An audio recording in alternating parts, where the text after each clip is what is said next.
तो चलो शुरू करते हैं। आरसी एकेडमी की ओर से ये हिंदी का प्रैक्टिस सेट 3 है।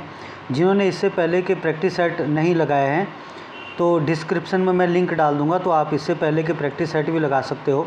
तो शुरू करते हैं। पहला क्वेश्चन है, बिहारी हिंदी की प्रमुख बोली भोजपुरी में पैर को क्या कहा जाता है। जो भोजपुरी है वो हिंदी की एक बोली है, और किस हिंदी की है? बिहारी हिंदी की बोली है। इसको भी ध्यान रखना आप लोग कि जो भोजपुरी है वो हिंदी की एक प्रमुख बोली है ना, और किस हिंदी की है? बिहारी हिंदी की है। तो बिहारी हिंदी जो है, इसमें जो भोजपुरी बोली है, उस भोजपुरी में जो पैर है, पैर को क्या कहा जाता है?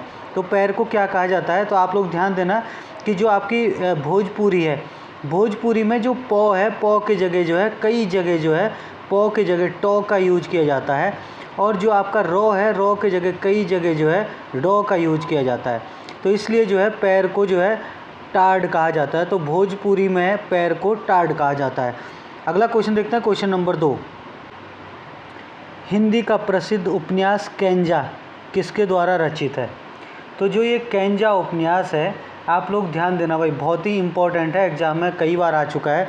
तो कैंजा जो है शिवानी का एक उपन्यास है, और आप लोगों को ये भी ध्यान रखना, जो शिवानी है इनका जो वास्तविक नाम है वो क्या है? इनका वास्तविक नाम गौरा पंत है। शिवानी का वास्तविक नाम क्या है? गौरा पंत है। और ये जो है इनकी जो रचनाएं थी, यानी कि इनकी जो कहानियाँ और उपन्यास थे वो ज़्यादातर कैसे थे? नारी प्रधान थे। कभी कभी क्वेश्चन आता है कि किस कहानीकार या रचनाकार के जो है अधिकतर कहानियाँ या रचनाएं जो है नारी प्रधान हुआ करती थी। तो शिवानी की हुआ करती थी, और शिवानी का वास्तविक नाम कई बार एग्जाम में पूछा जाता है, तो गौरा पंत है ना। अगला क्वेश्चन देखते हैं, क्वेश्चन नंबर 3। उच्चारण स्थान के आधार पर यों है। तो मतलब जो उच्चारण स्थान के आधार पर है तो यों क्या है? मूर्धन्य या कंठय, तालव्य या कोई नहीं है। तो आप लोग ध्यान देना कि जब हम यों का उच्चारण करते हैं तो हमारी जीभ जो है ऊपर तालू की तरफ जो है जाने की कोशिश करती है। इसलिए जो है आप लोग ध्यान देना कि जो यों है वो उच्चारण स्थान के आधार पर क्या है? तालव्य है। तो इसका सी आंसर बिल्कुल सही है। अगला क्वेश्चन देखते हैं, क्वेश्चन नंबर 4। इनमें से किस विकल्प में सभी व्यक्तिवाचक संज्ञा है? तो सभी व्यक्तिवाचक संज्ञा मतलब व्यक्तिवाचक संज्ञा क्या होती है? जो किसी नाम, जो किसी व्यक्ति या फिर नाम का जो इस नाम, जो किसी व्यक्ति या स्थान है ना, व्यक्ति या स्थान के नाम को बताते हैं, है ना। जो किसी व्यक्ति, स्थान या फिर वस्तु के नाम को बताते हैं, उन्हें क्या कहते हैं? व्यक्तिवाचक संज्ञा कहते हैं। अब आप लोग देखो, कृष्ण भी सही है, ये व्यक्तिवाचक संज्ञा। कामायनी, कामायनी जो है एक क्या है? उपन्यास है ना, जयशंकर प्रसाद का। तो ये भी उपन्यास के नाम को बता रहा है। और ये मिठास, मिठास क्या है? कि भाववाचक संज्ञा है। तो भाववाचक संज्ञा है, तो ये क्या कहते हैं? कृष्ण भी व्यक्तिवाचक संज्ञा है, कामायनी भी व्यक्तिवाचक संज्ञा, पर मिठास क्या है? भाववाचक संज्ञा। इसलिए ये सभी के सभी क्या है? व्यक्तिवाचक संज्ञा नहीं है। तो ये ऑप्शन गलत है। अगर आप बी में देखो तो लखनऊ, लखनऊ किसी शहर का नाम है, तो नाम बता रहा है, तो भाव व्यक्तिवाचक संज्ञा है। आम, आम किसी फल का नाम है, तो ये भी नाम को बता रहा है, तो ये भी भाव व्यक्तिवाचक संज्ञा है। परंतु बुढ़ापा देखो तो बुढ़ापा, जवानी, बचपन, ये सारे के सारे क्या होते हैं?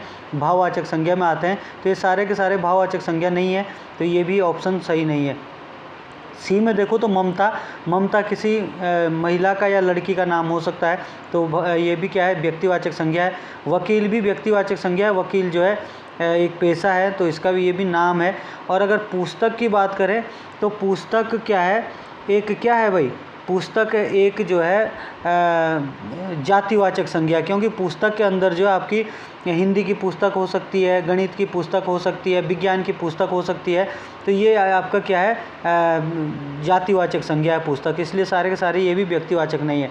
राम देखो तो राम किसी का नाम है, रामचरितमानस भी क्या है? एक काव्य का नाम है, या फिर आप एक महाकाव्य की बात कर सकते हो, है ना, रामचरितमानस। और गंगा एक नदी का नाम है। तो ये सारे के सारे तीनों के तीनों क्या है? व्यक्तिवाचक संज्ञा। तो इसका डी आंसर बिल्कुल सही होगा। अगला क्वेश्चन देखते हैं, क्वेश्चन नंबर 5। कौन सा शब्द पुल्लिंग है? तो पुल्लिंग शब्द छांटना हमने, तो देखो लगन, आप बोलोगे कि लगन लगी है, तो लगन लगी है, तो लगी है आया तो मतलब ये क्या है? स्त्रीलिंग हो जाएगा, है ना। इसमें क्या हो जाएगा? स्त्रीलिंग हो जाएगा। मीमांसा, आप लोग देखो कौन सी मीमांसा, पूर्व मीमांसा की बात कर रहे हो तो कौन सी मीमांसा, तो मीमांसा भी हमेशा स्त्रीलिंग में ही प्रयोग होता है। और अगर आप आहट देखोगे तो आप बोलोगे कि क्या कहते हैं, किसी के आने की आहट हो रही है, ऐसा तो नहीं बोलते किसी के आने का आहट हो रहा है, तो किसी के आने की आहट हो रही है तो ये भी क्या है, स्त्रीलिंग है। परंतु अगर आप देखोगे तो माधुर्य क्या है, एक गुण है, और गुण हमेशा पुल्लिंग होता है। तो आप ये भी बोल सकते हो कि कौन सा गुण है, तो इसमें जो है माधुर्य का गुण है, ऐसे तो नहीं बोलते माधुर्य की गुण है, माधुर्य का गुण है या माधुर्य गुण है, कौन सा गुण है, तो ये हमेशा पुल्लिंग में प्रयोग किया जाएगा, माधुर्य। तो डी इसमें से पुल्लिंग है, तो डी ऑप्शन बिल्कुल सही है। अगला क्वेश्चन देखते हैं, क्वेश्चन नंबर 6।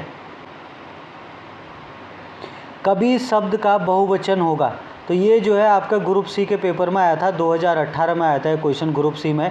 कभी शब्द का बहुवचन पूछा गया था, तो कभी शब्द का बहुवचन क्या होगा इसमें से, तो आप लोग ध्यान देना, कवि वृंद, कवि वृंद जो है कवि का क्या होता है, बहुवचन होता है, कवि वृंद, याद रखना आप लोग, इंपॉर्टेंट क्वेश्चन है। अगला क्वेश्चन देखते हैं, क्वेश्चन नंबर 7। वहाँ भयंकर दुर्घटना हुई, तो वहाँ भयंकर दुर्घटना हुई, इस वाक्य में भयंकर शब्द क्या है, तो भयंकर शब्द क्या है, क्रिया विशेषण है या प्रतीक विशेषण है या विशेषण है या सर्वनामिक विशेषण होता है। तो देखो भाई, क्रिया विशेषण क्या होता है, ऐसे शब्द जो क्रिया की विशेषता बताते हैं, जैसे नदी धीरे धीरे बह रही है, तो धीरे धीरे क्या है, क्रिया होने की विशेषता बता रहा है ना। प्रतीक विशेषण क्या होता है, जो किसी प्रतीक की या चिन्ह की विशेषता बताता है, तो वहाँ प्रतीक विशेषण होता है। परंतु अगर विशेषण की बात करोगे आप केवल, तो जो विशेषण होता है वो क्या होता है, जो किसकी संज्ञा है ना, संज्ञा या फिर संज्ञा या सर्वनाम की विशेषता बताते हैं, उन्हें क्या कहते हैं, विशेषण कहते हैं। तो आप लोग देखो जरा, वहाँ भयंकर दुर्घटना हो गई, भयंकर दुर्घटना हुई, तो भयंकर का मतलब क्या हो सकता है कि ये भयंकर जो है किसी विशेषण की क्या है, विशेषता बताएगा, है ना।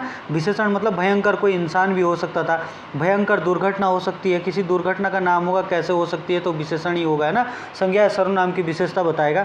तो इसमें इसका मतलब यहाँ पे क्या है, सी ऑप्शन बिल्कुल सही है। अगला क्वेश्चन देखते हैं, क्वेश्चन नंबर 8। उसने टेढ़ी चाल चली, तो उसने टेढ़ी चाल चली, इस वाक्य में कारक होगा। तो भाई आप लोग ध्यान देना, कर्म कारक, कर्म कारक कहाँ होता है, जहाँ पे कोई व्यक्ति काम करता है और काम करने का असर किसी दूसरे पे पड़ता है, वहाँ पे कर्म कारक होता है। तो उसने टेढ़ी चाल चली, तो टेढ़ी चाल उसने खुद ही चली है, किसी दूसरे पे कोई फ़र्क नहीं पड़ा इस वाक्य के हिसाब से। संबंध कारक देखो, तो जहाँ पे जो है किसी का किसी दूसरे से संबंध होता है, जैसे मोहन की गाय जा रही है, या वह राम का पेन है, तो पेन का राम से संबंध है, तो ऐसा भी कोई संबंध नहीं है, तो संबंध कारक भी यहाँ पे नहीं होगा। अधिकरण कारक होता है, जो स्थान को दर्शाता है, जैसे छत पर बंदर बैठा है, या यमुनोत्री में यमुना है, तो ये जो है क्या कहते हैं, किसी स्थान को बताता है, तो वहाँ पे क्या होता है, अधिकरण कारक होता है। पर जहाँ पे कोई व्यक्ति काम करता है और काम करने का असर खुद पे ही होता है, तो वहाँ कर्ता कारक होता है। जैसे उसने टेढ़ी चाल चली, तो टेढ़ी चाल चली तो उसने चली, तो उस पर ही असर हो रहा है फिलहाल इसके हिसाब से, तो कर्ता कारक होगा यहाँ पे, डी आंसर बिल्कुल सही होगा। अगला क्वेश्चन देखते हैं, क्वेश्चन नंबर 9। चूरन किस प्रकार का शब्द है, तो चूरन किस प्रकार का शब्द है, तत्सम है या तद्भव है या देशज है या अर्ध तत्सम है। तो आप लोग ध्यान देना, जो चूरन है वो अर्ध तत्सम है। अब चूरन अर्ध तत्सम कैसा है, आप लोगों को पता होगा, जैसे आपका तत्सम और तद्भव होता है। तत्सम क्या होते हैं, जो संस्कृत के शब्द होते हैं, तो जो संस्कृत के शब्द होते हैं तत्सम होते हैं। तत्सम क्या होते हैं, संस्कृत के शब्द होते हैं। और जैसे संस्कृत है, संस्कृत के बाद क्या आती है, पाली भाषा आती है, पाली के बाद प्राकृत आती है ना, प्राकृत के बाद अपभ्रंश आती है ना, अपभ्रंश के बाद क्या आती है, अवहट आती है, और अवहट के बाद क्या आती है, अवहट के बाद सबसे लास्ट में क्या आती है, हिंदी का विकास होता है। तो आप लोग देखना कि जो संस्कृत के शब्द होते हैं उन्हें तो कहते हैं तत्सम, और जो संस्कृत का बदलावा रूप जो हिंदी में प्रयोग किया जाता है उसको कहते हैं तद्भव। परंतु जो ना तो संस्कृत का है पूरी तरीके से और ना पूरी तरीके से हिंदी में आया हो, उसको कहते हैं अर्ध तत्सम। तो जो आपका क्या होता है, चूरन शब्द है, चूरन शब्द अर्ध तत्सम है। अगर आप चूरन की बात करें तो चूरन का जो तद्भव होता है ना, चूरन का जो तद्भव और तत्सम होता है वो होता है, अगर आप यहाँ पे देखोगे तो जो चूरन है, चूरन का जो चूर्ण है ना, चूरन का चूर्ण क्या होता है, तत्सम होता है ना। तो चूरन का तत्सम क्या होता है, चूर्ण होता है। और अगर आप इसका तद्भव देखोगे तो तद्भव होता है इसका चूना, है ना, तद्भव क्या होता है? तद्भव होता है इसका चूना। तो आप लोग ध्यान देना, कभी भी एग्जाम में क्वेश्चन आ सकता है कि चूर्ण का तत्सम क्या होता है, तो चूर्ण का तद्भव होता है तो चूर्ण, है ना। और चूर्ण का तद्भव पूछेगा तो चूर्ण का तद्भव होता है चूना। या फिर इसी को पूछ लेगा चूर्ण का तद्भव क्या होता है, तो चूना। या फिर चूना का तत्सम क्या होता है, तो चूर्ण होता है ना। तो इसको ध्यान रखना। बाकी चूर्ण क्या होता है, इसके बीच का है, तो ये अर्ध तत्सम है, तो इसका डी आंसर बिल्कुल सही होगा। अगला क्वेश्चन देखते हैं, क्वेश्चन नंबर 10। अनाज का पर्यायवाची शब्द होगा। तो अनाज का पर्यायवाची शब्द आप जानते होंगे कि जो मतलब उसके दूसरे अर्थ होते हैं, है ना। तो अनाज का जो पर्यायवाची शब्द होता है वो होता है शस्य। याद रखना, अनाज का पर्यायवाची शब्द क्या होता है, शस्य होता है। ये भी आपका ग्रुप सी के पेपर में जो है, ग्रुप सी के पेपर में 2020 में आया था, फॉरेस्ट गार्ड के पेपर में, अनाज का पर्यायवाची शब्द। तो अनाज का पर्यायवाची शब्द क्या होता है, शस्य होता है। अगला क्वेश्चन देखते हैं, क्वेश्चन नंबर 11। अनुरूप का विलोम शब्द क्या होगा? तो विलोम शब्द का मतलब जानते होंगे आप, विलोम का मतलब होता है उल्टा। तो अनुरूप का विलोम शब्द क्या होगा? विरूप होगा, या प्रतिरूप होगा, या अपर रूप होगा, या व्यक्ति रूप होगा। तो अनुरूप का जो उल्टा होता है यानी कि विलोम होता है वो प्रतिरूप होता है, तो इसका बी आंसर बिल्कुल सही होगा। अगला क्वेश्चन देखते हैं, क्वेश्चन नंबर 12। ऐषणा का समानार्थी शब्द होगा। तो ऐषणा का समानार्थी शब्द पूछ रहा है, तो सबसे पहले आपको ये पता होना चाहिए कि ऐषणा का मतलब होता क्या है। तो ऐषणा का मतलब होता है कि जब हम किसी चीज़ को क्या कहते हैं, चाहते हैं, या फिर किसी चीज़ की क्या करते हैं, कामना करते हैं। ऐषणा का मतलब होता है कामना करना, जहाँ पे विवेक का अभाव हो और कामना की जाती है, उसी को ऐषणा कहते हैं। और समानार्थी का मतलब होता है कि उसके जैसा कोई दूसरा अर्थ हो सकता है। तो ऐषणा का जो दूसरा अर्थ होता है वो कामना या फिर अभिलाषा हो सकता है, तो इसका समानार्थी होता है, ऐषणा का समानार्थी होता है अभिलाषा। तो ए आंसर इसका बिल्कुल सही है। अगला क्वेश्चन देखते हैं, क्वेश्चन नंबर 13।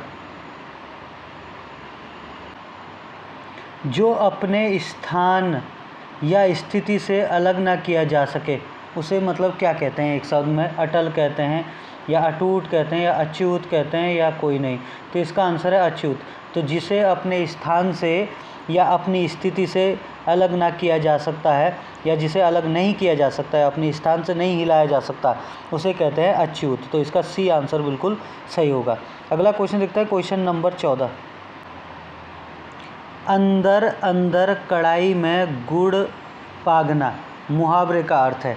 तो अंदर अंदर कढ़ाई में गुड़ पागना मुहावरे का अर्थ है कि आप लोग पहले इस तरीके से समझ सकते हो कि जब कोई गुप्ती बात करता है या गुप्ती विचार विमर्श किया जाता है, तो वहाँ पे जो है उसी को कहते हैं अंदर अंदर कढ़ाई में गुड़ पागना। तो इसका मतलब क्या होता है कि गुप्त मंत्रणा होना, यहाँ पे सबसे बेस्ट मीनिंग है इसका। तो इसका बी आंसर बिल्कुल सही होगा, गुप्त मंत्रणा होना। अगला क्वेश्चन देखते हैं, क्वेश्चन नंबर 15।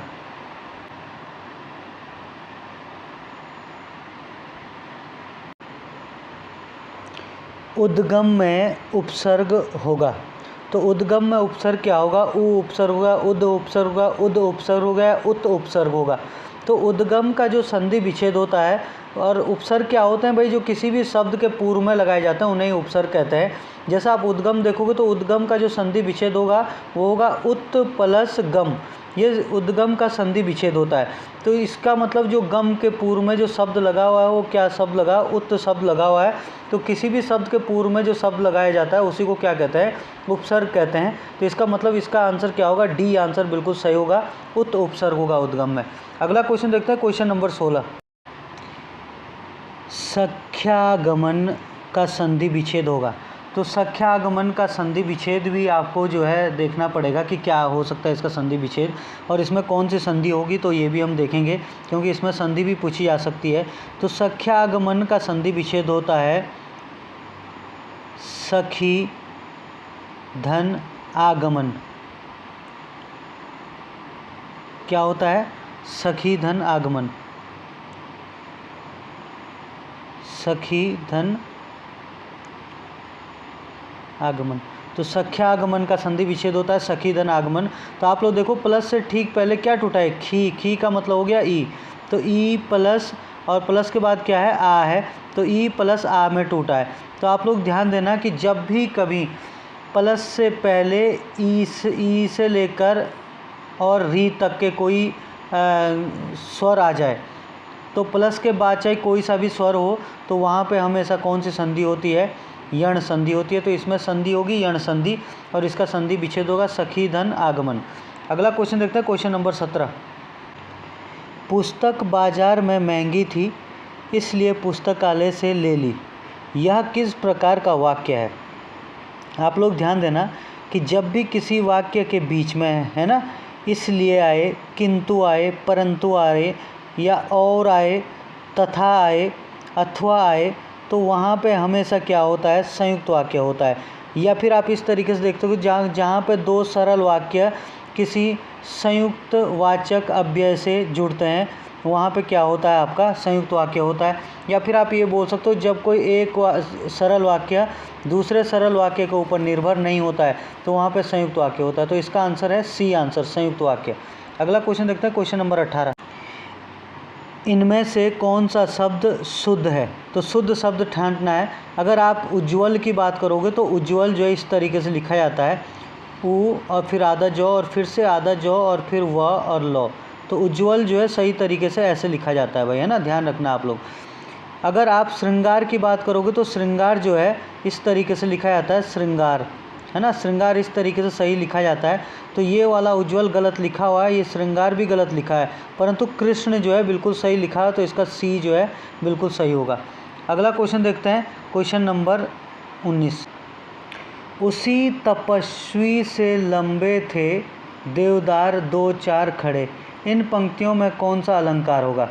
तो देखो भाई, यहाँ पे वैसे तो तुलना हो रही है कि तपस्वी के जैसे, मतलब से का मतलब यहाँ पे जैसे हैं कि तपस्वी के जैसे लंबे देवदार थे। तो तपस्वी के जैसे लंबे देवदार थे, पर जहाँ पे तुलना की जाती है वहाँ पे नॉर्मल रूप से जो है क्या होता है, उपमा अलंकार होता है। परंतु यहाँ पे उपमा अलंकार नहीं है। जब जो है उपमेय की उपमान से तुलना की जाती है तो वहाँ पे उपमा अलंकार होता है। परंतु जब ये उल्टा हो जाता है कि उपमान की उपमेय से तुलना हो जाती है तो वहाँ पे क्या होता है, प्रतीप अलंकार होता है। यहाँ पे आप लोग देखना कि हमेशा क्या होता है कि यहाँ पे ये कह रहा है कि तपस्वी के जैसे लंबे थे देवदार, जबकि तपस्वी के जैसे लंबे देवदार नहीं हो सकता, बल्कि देवदार के जैसे लंबे तपस्वी हो सकता है, क्योंकि तपस्वी की तुलना देवदार से होनी चाहिए थी लंबाई में, जबकि यहाँ पे क्या है, देवदार की तुलना तपस्वी से हुई है। तो जब उल्टा हो जाता है, जो कम फेमस चीज़ होती है, ज़्यादा फेमस चीज़ की तुलना जब कम फेमस चीज़ से की जाती है तो वहाँ पे हमेशा प्रतीप अलंकार होता है। तो इसका सी आंसर सही है। जब कम फेमस की तुलना ज़्यादा फेमस से की जाती है तो वहाँ पे उपमा अलंकार होता है, और जब ज़्यादा फेमस की तुलना कम फेमस चीज़ से की जाती है तो वहाँ पे प्रतीप अलंकार होता है। तो यहाँ पे सी आंसर बिल्कुल सही होगा। अगला क्वेश्चन देखते हैं, क्वेश्चन नंबर 20। हिंदी में बंगदूत नामक पत्र किसने निकाला था। तो जो हिंदी में बंगदूत नामक पत्र निकला था, सबसे पहली तो आप लोग ये चीज़ ध्यान रखना, जो ये बंगदूत पत्र है ये केवल हिंदी में ही नहीं निकलता था, ये हिंदी, है ना, हिंदी, उर्दू, बंगाली और बनारसी, है ना, बनारसी ये 4 भाषाओं में जो है ये पत्र निकाला जाता था।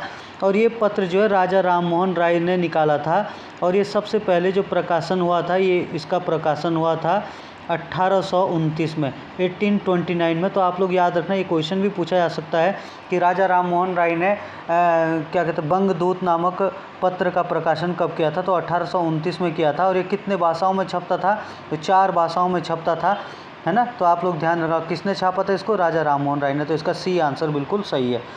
तो आज के लिए इतना ही, मिलते हैं अगले वीडियो में। धन्यवाद।